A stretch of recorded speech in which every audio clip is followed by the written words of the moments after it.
Isang mapagpalang araw po sa inyong lahat. Celebrity Chika Time po muna tayo at may inihanda po akong chika para sa inyo. Tara po't magchikahan na po tayo.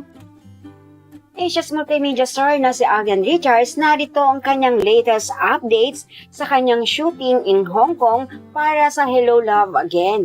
Yes, mga celebrity chika time, yan po ang ichichika ko sa inyo na lubusin pong usap-usapan ngayon sa social media ng mga netizens, lalong-lalo na nga po ng mga followers at supporters ni Alden. Abay, simula na nga po ng kanilang rolling para sa Hello Love Again. And of course, bago po tayo dumako riyan, ay nais ko po munang batiin mga team bahay, team abroad at mga seniors natin dyan. Shout out po sa inyong lahat at Happy Friday po.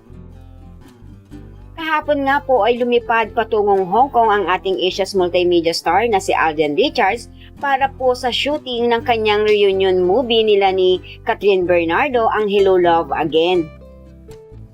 At wala na nga pong sinayang na panahon at oras si Alden kasama ang kanilang direktor. Kung kaya naman nga po, nagsimula na po silang mag-taping o shooting doon.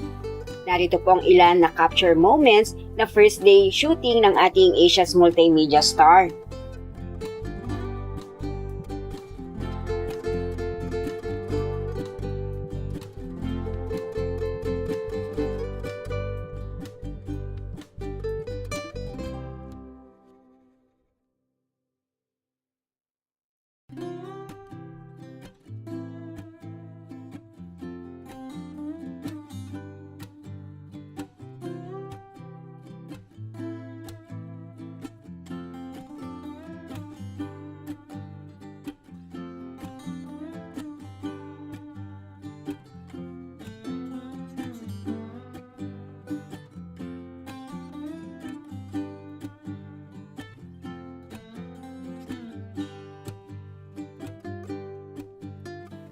Yan po ang aking chika updates for today. Salamat po sa inyong panunood. Huwag po kalimutang mag-subscribe. Pwede po mag-comment sa ibaba. Basta wag lamang po harsh o nakakasakit sa isa't isa. Salamat po muli. Spread love, not hate.